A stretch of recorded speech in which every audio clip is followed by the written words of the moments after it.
I just wanted to make a quick video on kind of the different components of mind and how the flickering of duality, kind of in a sense, in terms of how we switch the modes of what we experience. And by modes, I really mean kind of turn the tide in terms of what we consider real and true for ourselves. Um, and before I even kind of say anything about the kind of two modalities that kind of undergo the remaking of one's reality, just note that if it's true anyway. It's not true because you assume it so. It's not true because you do some sort of math and you conclude that's got to be the answer or something. If it's true anyway. Just like I can believe 32 religions throughout your life or whatever, and then end up going, well, in the end, whatever it was ended up being the answer, the profound, ultimate essence of whatever it is I was seeking to begin with. It is what it is, anyways.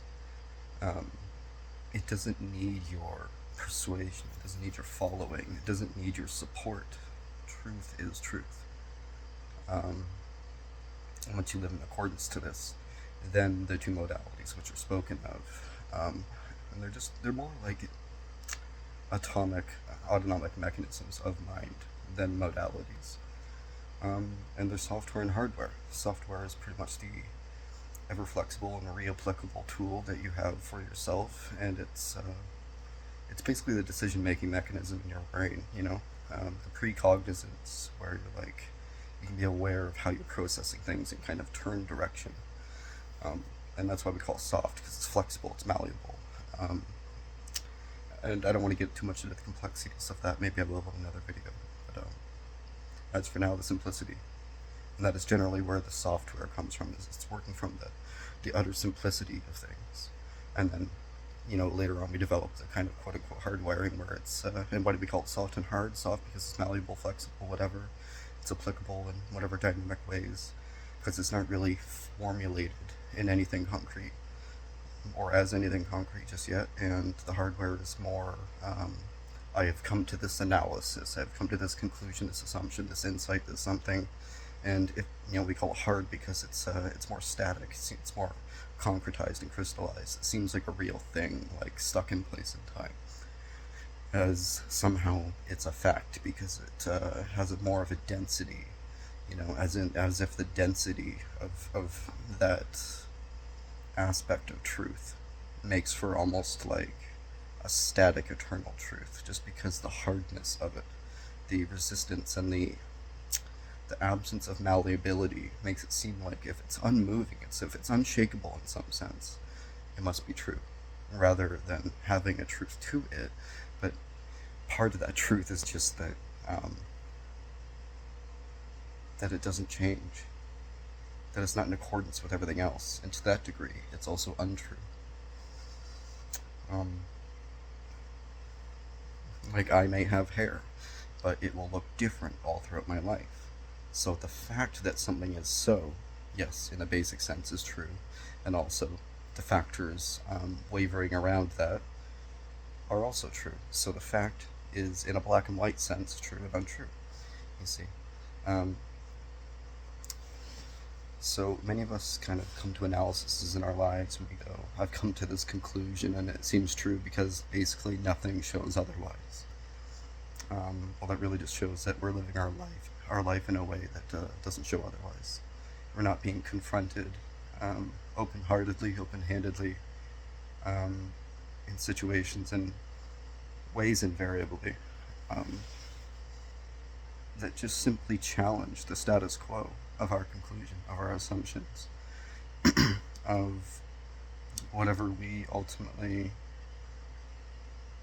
want to have a confidence bearing guess that it's true.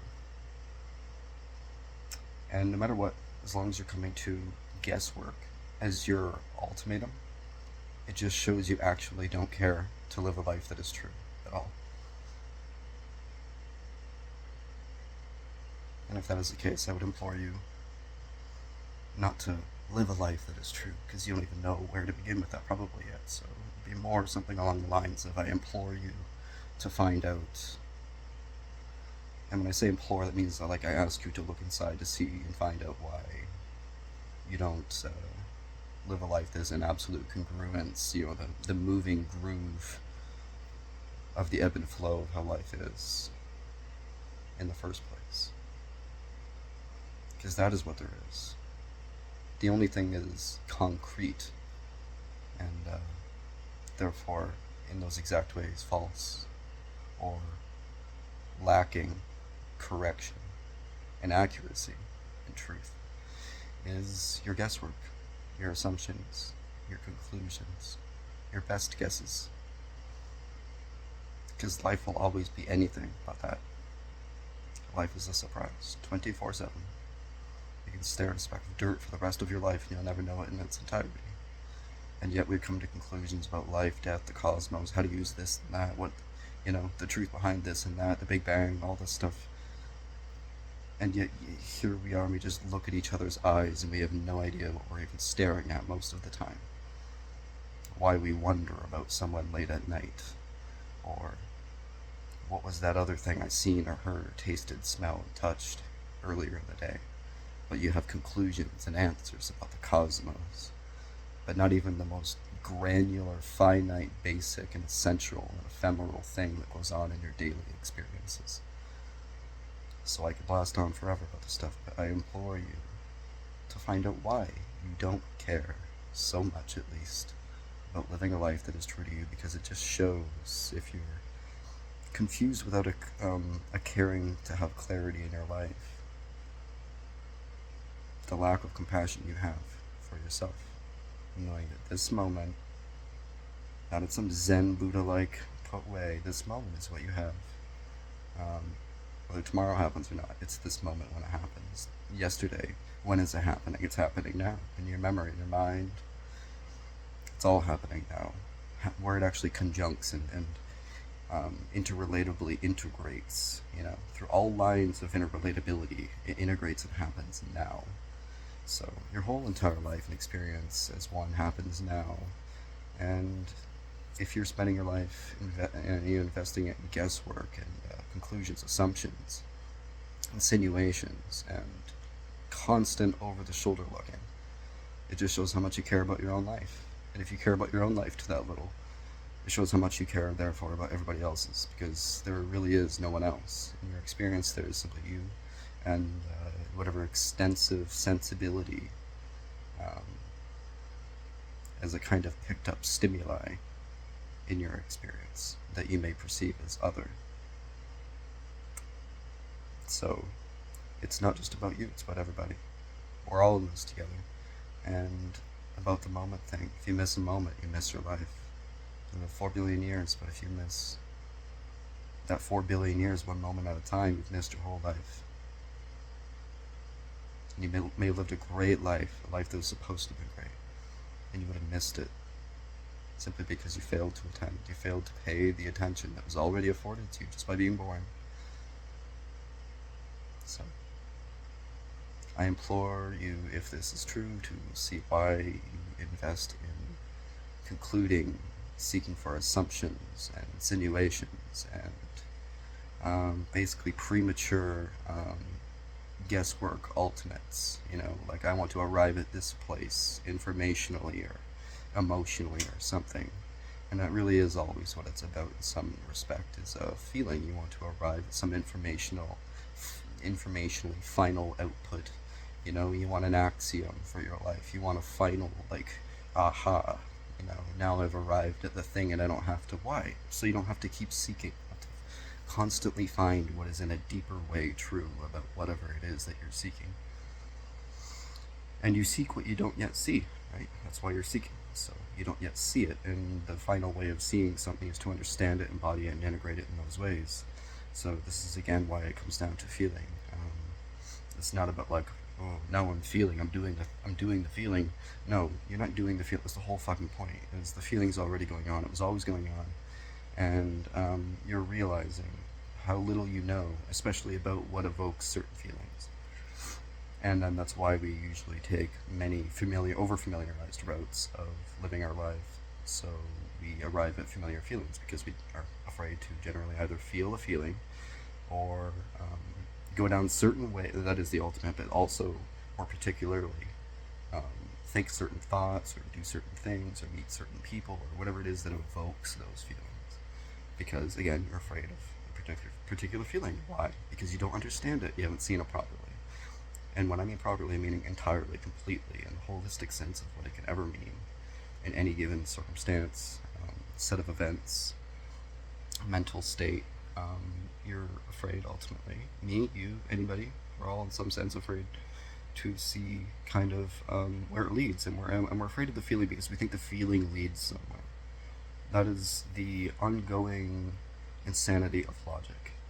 We convince ourselves that I do this thing, it evokes a feeling, and then what? And then your logic just kind of can take over and lord your whole system. Can kind of command it by insinuation and assumptions that well, if I feel this way, then da da da da da da da da da. It's like, well, no. If you just let yourself feel the feeling, then you simply are left with the essence of whatever it is that you're experiencing, which is generally a feeling.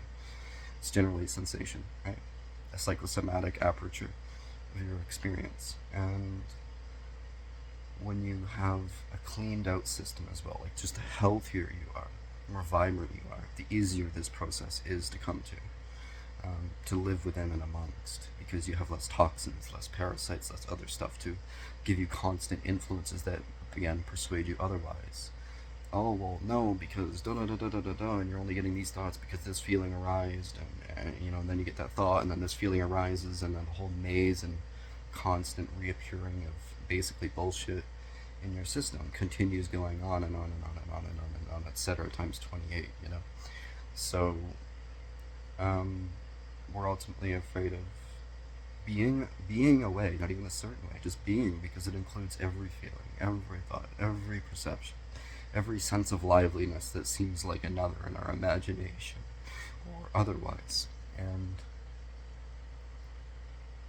it's all true in the way that it arises, but otherwise there really is no ephemeral and core essence truth to it.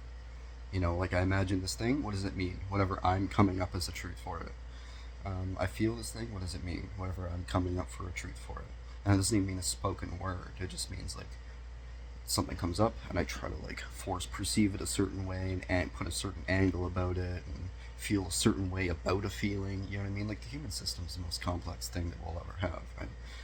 And you are that, so better learn how to manage it, right? Or leave it alone when it just doesn't need any management. Notice when it doesn't need any management, doesn't need any re-angling of perspective, or any force projected emotion or anything else.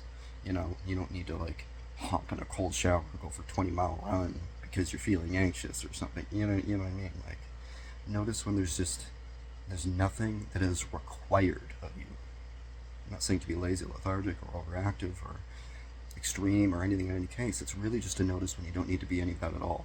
Because you're already that. Why would you add more to it if you want to not be that? You see? So this goes for, just because it's all ultimately perception in some way. Like an incept of perception. Like it's a perception that you're not necessarily putting on, meaning the beingness of experience. It's happening. You're simply whatever that isness that is there that's noticing that you're that. And that's when you can be in there and it's a neutrality about it. You can feel all of the feeling. You can see all of the thing or things or just whatever it is, whether it's geometrical shapes, a being out there, an emotion swelling and rising like the ebb and flow of the ocean or whatever it is. And you can simply be there and notice it and appreciate it and be grateful that it is just a factor of experience in general and not really bemoan it and deteriorate it, diminish it, amplify it, anything. You can really just be here with it and me for a moment. You will understand in exactly that moment what it all is, because it's not about making up perceptual cascading perceptions and emotional apertures. Apertures just being something that arises and dissolves, dissipates, flies away, whatever. It's a coming and falling, coming and going. So it's not about any kind of apertured experience. It's about noticing that it is all that, anyways. Whether you do something about it, you don't. Especially the more you do something about it, the quicker and it will come in and go. Say you have a super unhealthy and slow system, that may be a slightly healthier thing for you, but I mean, generally for most people, the last thing that we actually need is to have um, a quickened, experience, because most of us, especially with where the whole collective is, and generally what we're all experiencing on a day-to-day basis, there's so much going on that the last thing we need is to quicken it up. We need actually more space/time. It really is the same thing effectively in our experience. To allow a proper processing and integration of this experience. It's not about like, oh, I need Zen time and a hot bath and all this shit. No, you don't. What you need, you may, but I'm just saying, generally speaking, that's not the core essence, matter of the fact. Usually, what we generally need, it's not to lessen the stimuli. It's not to try to hide away, flake off into the sunset, and melt like a snowflake in front of it, or distract ourselves, or any of the matter. It's really just about not taking on any more than you know in those moments you can handle. Because intensity and extremity, being extreme without balance is insanity. And insanity will lead to an infinite and infinitely perpetual cascading of, meaning just like it goes on like incrementally, like it goes on beyond control, beyond management, instability, insecurity in everything. Basically, disintegration. You not being able to manage your own life.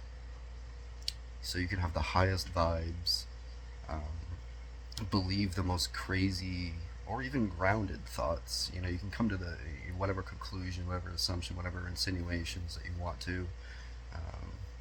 Basically, you can force whatever false experience, whatever's not obviously true in the matter of the moment, and just force it to be some conjunction that is an overlay of the truth of your life. Conjunction just means like a bridging of factors. And you can spread that over the course of your life, and basically put duct tape over everything, whether it be a belief or some, toxic relationship that is, overly positive, even, because there is such thing as toxic positivity versus overlaying over everything else, and you can just basically hide away everything into the closet of your life, and never really get to the matter of the fact and go, what was, because you can lay on your deathbed 80 years later or whatever, and still go, but what was that thing that haunted me all my life? And right there it is. When no one's around you, when there's nothing else to distract you, there's nothing else to like just quell the beast in the basement. You know what I mean? Like, you may as well deal with these things and see. And by dealing with them, I really just mean see them the way they are and accept them emotionally, psychosomatically, sensually. It really is all the same thing in the totality of it all. So it doesn't matter where you begin, just begin allowing that acceptance of whatever it is, and you will learn. It'll never get less intense. That's the thing. People think, just like, they assume that it's, again, that's part of the assumptions of stuff, right? And why it's not healthy. They assume that it's going to, everything just gets easier. It's like, no, it doesn't get easier. You get stronger. You get more malleable. You get more insightful, compassionate. It's these qualities that grow and expand within you. It's not that life just is, oh, I just started accepting things and life got easy. It's like, no. It'll stay just as intense, just as ferocious, just as terrifying, just as courage requiring, just as joy glistening, just as everything. Everything is just as intense as it always was. You're better at managing and bearing it. It's just like the ebb and flow of the ocean doesn't change for any man, but they can get better at sailing, you know? Man, woman, whatever. And the great thing about having discernment, being able to tell what is just really what, not like with your eyes, with your ears, with your tongue, with your skin and your nerves and whatever, like, no, just you can sense totally just the way really everything is actually happening, and know how to apply pressure here, take it off, not engage. If bad thoughts are going on, then you tell yourself something complimentary toward it. You know what I mean? Like, you know how to kind of appropriate whatever tool within your mechanism, in your system. That's discernment. Discernment's more like just the being able to tell what's what to begin with, but that's part of it. Um, the intelligence that follows it. And so you see, it's not about trying to dilute this or amplify this or da da da da da da da. It's just about remaining in that medium ground with full intensity, full vigor, full life, full everything, complete perceptions, emotional availability, everything. Everything is still there. You're not taking anything away. You're not even adding anything. But you're keeping the vivaciousness, the full flow of life alive within you, and complementing it through that appreciation and gratitude for the fact, again, that it's an experience to begin with, right? So discernment and it is like a first step to really being able, I think, to accept things, because you can just accept, but I mean, like, it's hard to stay in that kind of, I guess, just not even a mode, but just that openness and that receptibility, that receptiveness of being with how everything is and its ebb and flow and its super complexity and all that stuff all the time, because without discernment you may just as easily get lost right in it again all over again, you know? So that is why I kind of go on with discernment as like an important factor to have going for you. And we all have it, you know? Like, some of us may be better at math or athletics or language or something else. We all have different skills and talents and temperaments and everything. But when it comes to being, the fullness of just simply your being, noticing what is happening and self-engaged all of the time, like, I'm not even trying to talk, here it comes, it's being, and whatever it arises as, being able to discern what that is, how it's happening, how to kind of touch and ebb and pull and flow and let whatever it is be, and do I engage with that at all? Should I just let it, recycle its way through, blah, blah, blah, blah, blah, blah, blah. We're all just as talented in that way, because we all have just as much, we're all made of the same fabric in essence, right? We're all made of, different measures of each component, but we all have each component. We all have each tool in each system. Like, we're all humans. You may be a very different human than me. We're all humans, though. We may have a number of different brain cells and neurons and blah blah blah blah blah blah. Muscle tone and mass and blah blah blah. We can do different things. We can perform different ways. We can self-excel and express in different ways. Cool. To different measures, even, like, vastly. But we still have the same common ground of experience. So allow yourself to be with that. And I say allow more than anything, because a lot of people tell you to be a certain way. Because once you say be that, you're more saying do that. It's a statement, like a commandment. When you have a commandment, it's a doing, it's an action, it's a performance. There needs a sense of agency. When you're simply being, it's not just being. Everything is fucking happening at full fledged. But you simply can notice then you're not doing it. There can be a sense of agency, like, I'm lifting this weight, I'm doing my math homework, I'm helping my child put their boots on, whatever it is, there can be a sense of that, for fucking sure. There is anyways. That's the point. That's why you allow yourself to be, because when you fully, I'm saying, it starts to go like awry and unhealthy when you're like fully entangled in like the I am doing this. Oh, like, it's me. Like, okay, well, who's breathing you then? Who's looking your eyes? Who's growing your hair and your nails? And who is moving everything through your organs? Who is recycling all your tissues and stuff? Like, there's no you that you could ever identify properly, accurately, that is doing so. So this is the danger when you go full-fledged with identifying as whatever and whoever, because it's never entirely true. And if it's never entirely true, it's just simply not true. There's a truth to it. Like, there's a stinge of that essence in the air, but it's not true, like, as like a static fact. And that is what we often like to call as true, something that's like a static fact. Well, nothing's a static fact. The air is made of whatever. It's like, well, it's made of different shit no matter where you go. There's always oxygen in there, and nitrogen and whatever. So, but like, there's always different components in there. So like, you can never go like, oh, it's made of 10 different percentages of different stuff. It's like, no, it's different everywhere. So just generalizing an example of how nothing is a complete, like, this is promisingly this way. Nothing is promising except change. And change is the most unpromising thing ever. So that's your promise. So I'm really just more kind of like gracefully hammering in just the inquiry, like imposing like the importance of like why to pay attention. If you weren't alive, you'd have no ability to pay attention anyway. So realize that's a gift. You know, it's literally an offering of generosity. It's like when someone like gives you money to go to the store or something. Um, Here, pick, but you're buying experiences, and you're like, pick, these from like a whole, because I don't want to say you can just go out and like experience anything. I'm gonna go and buy a jet, no, but like you here pick from a huge mirage of choices. Okay, well you're gonna lament and bemoan that opportunity, like most people do. Oh well, I can't da da da, and I blah blah blah blah blah blah blah blah. Rather than I recognize that I didn't even ask for this life. I didn't ask for this breath to come in my lungs. I didn't ask for any of these opportunities, and yet it's all so fucking amazing when you really recognize that fact that it's all happening anyway. And you are the ultimate version of that. You're the ultimate example of a miracle happening, of oxygen turning into gold, of water into wine, of footsteps upon the top of a lake. Like you are that miracle that you're looking for. And we just get so wrapped up in looking for that miracle externally that it's fundamentally amazing in the way of being heartbreaking that we miss everything that mattered to us from the very start, all because we don't have that discernment to see what is really happening, how it's happening, to notice it more psychosomatically in the way of seeing it than anything. Like something's happening in my body. When I say I'm seeing it, I'm noticing it through the senses. Um, like if you pay enough attention, I swear you can almost notice your hair grow.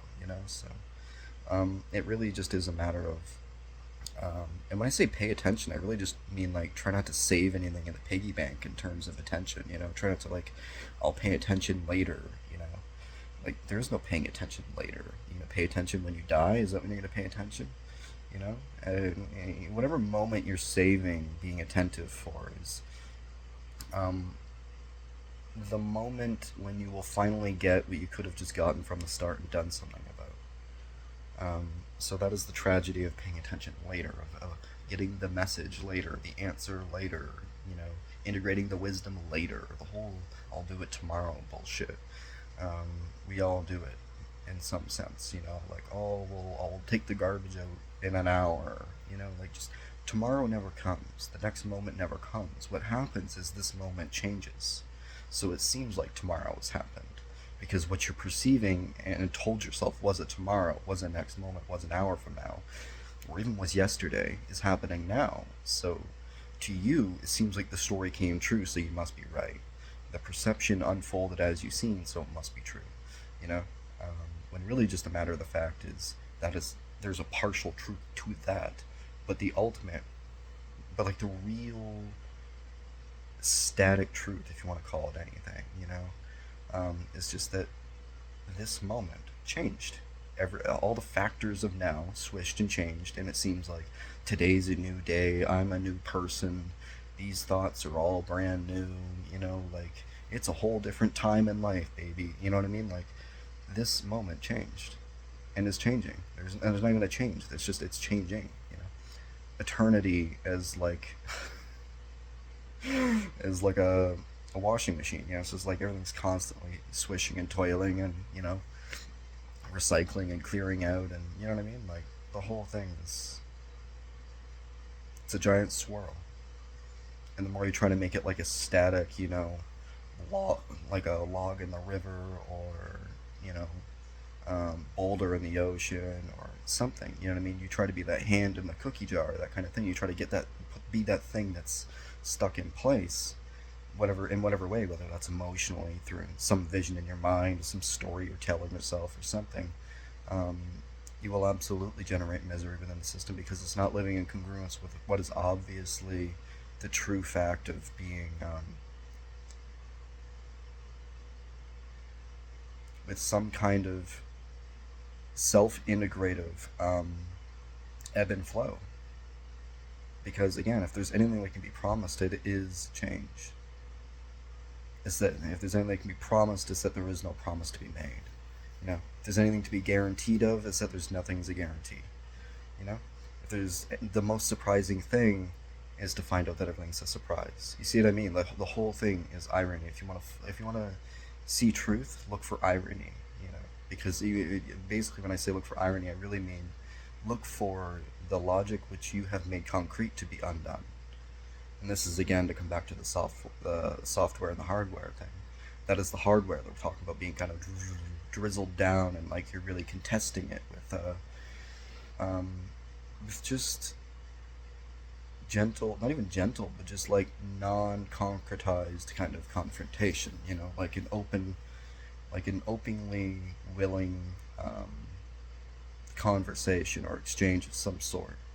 You want to see, okay, here, you know, here's my story, and you basically see what is true for you and where it meets what is just simply happening the way it is happening, and you get to kind of merge the enchantment of your um, preferable experience with what is obviously just true as it is. And this is kind of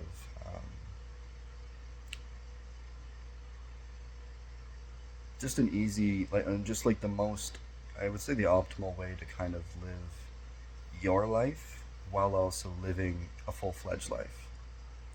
You know, you can live your little wants and needs at the same time experience what is just absolutely true. You want to know the truth of the cosmos or something. It's like, okay, well, just stop trying to see other truths, and you will see what you most want to see. You know, it's just like the same as like, oh, I really want to eat something, and then you just like, but you know, I'm hungry right now, and you just eat some crap thing earlier. You know, it's like, well, if you just kind of let yourself um, have some patience and some kind of sense of endurance and devotion through all of that, you would simply have lived the highest timeline, the most beautifying alignment, or whatever you want to call it. You would have experienced the most blissfully expansive and, you know, heart crack opening kind of experience that you ever could have had, because there would have been nothing to have exploited it, because you would have tolerated nothing along the way to have exploited your experience. But when you live with this guesswork, with this assumptionality, with this conclusion making, you are tolerating false nonsense, absolute bullshit to some extent, to replace what is obviously true. And what is obviously true is what we are most seeking in our experience, in our lives. Because even if you just presume that money is everything, being with someone is everything, running away to the Himalayas and living this monk life is everything, whatever it is, having a child is everything, blah, blah, blah, blah, blah, blah, blah. You ultimately want to seek it not because you actually think that it's the ultimate thing, because you want to see if it really is. And I think the wisdom of wisdom is knowing that nothing really is, but engaging in it anyway, because we ultimately know that a life of denied desires is misery in and of itself, maybe not in the whole, like it is not in the whole grand scheme of things, and also a life that is ultimately fulfilled desires in one sense or another, is a life of fulfillment. You know, because like you have lived and engaged within and beyond your wonders, and now your wonders have actually had the opportunity to expand to new heights, new extents, new degrees, new measures, new variabilities, new whatever. But if you never allow yourself to actually kind of constantly climb that precipice and see that it was never the top of the mountain, it was actually just an extension of the first step, you will never know the complete bliss of life, and you'll never know what true seeking is, and you will never know what fulfillment is. And this is exactly what I wish you. So, why not be attentive? I wish it for you. Why don't you?